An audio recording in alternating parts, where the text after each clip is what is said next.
अस्सलामुअलैकुम viewers, welcome to my YouTube channel. उम्मीद करता हूँ कि आप सब खैरियत से होंगे।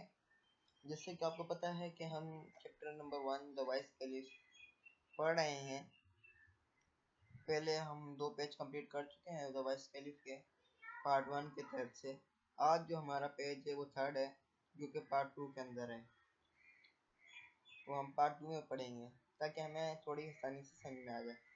तो मैं पहले आपको जो हमने 2 पेज पढ़े हैं उनकी आसानी से मैं आपको समरी बता देता हूँ।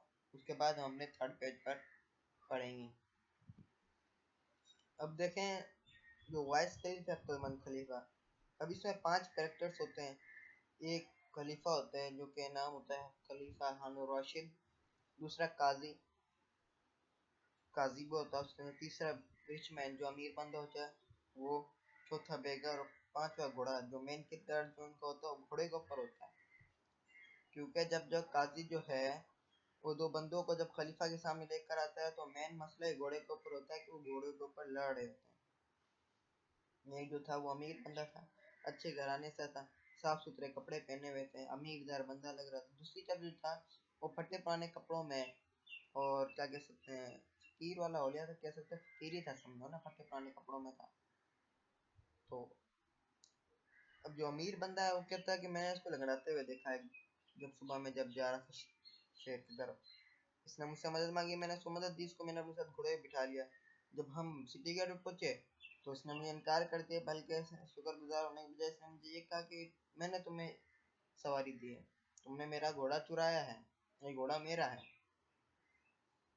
फिर फकीर की बारी आती है। जब खलीफा फकीर से पूछता है वो कहता है आज सुबह जब मैं जा रहा था मुझे रोड पे चलता हुआ मिला, इसने मुझसे घोड़ा मांगा कि मुझे जरूरी शहर पहुंचना है, क्या तुम मुझे अपना घोड़ा दे दो।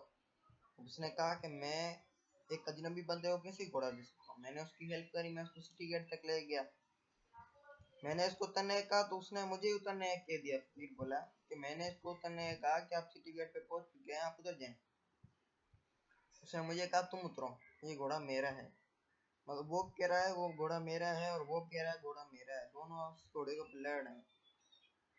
अब जो फकीर होता है वो खलीफा से कहता है मुझे इस शख्स से बचाएं, इस जालिम शख्स से मुझे बचाएं जिसने मेरा घोड़ा चुराया है। मेन स्टोरी यही है, कोई बात रह गई हो।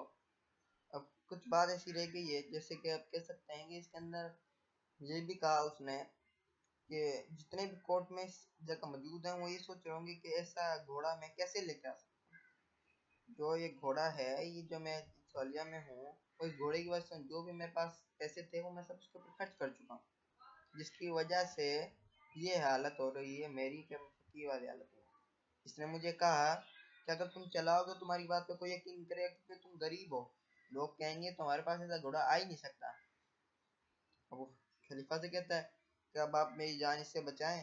तो अब आगे देखते हैं कि खलीफा ने क्या फैसला दिया। तो 3rd पेज पर हम आ चुके हैं, जो कि हमारा 2nd पार्ट है। और उससे पहले मैं आपको ये बता दूंगा, ये 3rd पेज हमारा कंप्लीट हो जाएगा, हमारा चैप्टर पूरा कंप्लीट हो जाएगा। उसके बाद जो आगे एक्सरसाइजेज हैं वो हम 2 2 3 3 करके हम कंप्लीट करेंगे। ठीक है, स्टार्ट करते हैं 3rd page. I think this case is not very difficult to solve, said the caliph to the qazi. It can be decided in a minute. Tell these men to place their hand on the horse one by one. Let the beggar do it first. खलीफा ने कहा कि ये जो case है मुश्किल नहीं है काजियों का, ये 1 मिनट के अंदर सॉल्व हो सकता है। खलीफा ने काजियों का इन दोनों बंदों को कहा कि ये एक एक करके अपना हाथ जो है इस घोड़े के ऊपर रखें। पहले कहा फकीर इस घोड़े के ऊपर हाथ रखें। When the beggar touched the horse, it went as if it did not like the touch of his hand. Next, the rich man was asked to touch the horse. At the touch of the rich man's hand, the horse snorted and neighed with pleasure. जब फकीर ने उस घोड़े को पर हाथ रखा तो घोड़े ने ऐसी आवाज निकाली जिससे उसका हाथ रखना उसको पसंद नहीं आया। उसका हाथ रखना उससे पसंद नहीं आया। और जब उस रिच मैन ने हाथ रखा तो घोड़ा ऐसी आवाज निकाली जैसे ये मेरा मालिक हो, मैं जिसको समझता हूँ, प्यार से आवाज निकाली। एक गुस्से में घोड़ा जब आवाज निकालता है दूसरा प्यार से निकालता है। The horse belongs to him, pronounced the caliph. Give the horse to his master. खलीफा ने अनाउंस कर दिया कि जो घोड़ा है ये समीर बंदे का, समीर बंदे को दे दिया जाए. The caliph Then the caliph turned to the beggar and said, "You are a liar and a wicked man. You are trying to rob an honest and respectable citizen. You deserve punishment. But I shall be merciful and forgive you this time if you beg forgiveness from this gentleman here." खलीफा उस फकीर की तरफ मुड़ा, कहा कि तुम झूठे हो, तुम गद्दार हो, तुमने झूठ बोला, तुम इस ईमानदार रिस्पेक्टेबल सिटीजन पर्सन को तुमने रूलने की कोशिश करी है, तुम एक सजा के हकदार हो, सजा के मुस्तहिक हो, लेकिन मैं तुम्हें माफ कर देता हूँ इस बार, अगर तुम इससे माफी मांग लो तो, इस जेंटलमैन से माफी मांग लो तो. The beggar, realizing that he had been caught red-handed, immediately turned to the rich man and said, "Please forgive me. I have been ungrateful. Instead of thanking you for taking pity on me and give me a lift, I lied and claimed it. The horse belongs to me." और बेगर को एहसास हो गया कि मैंने गलत काम करा है, तो वो रिच मैन की तरफ मुड़ता है, उससे माफी मांगता है और कहता है कि मैंने आपका शुक्रिया अदा नहीं करा. शुक्रिया अदा करने के बजाय मैंने आपकी बात नहीं मानी, मैंने आपके ऊपर इल्जाम लगाए, बल्कि आपने मुझ पर रेम खा के आपने मुझे लिफ्ट दी और मैंने आपके ऊपर इल्जाम लगा दिया कि ये घोड़ा मेरा है.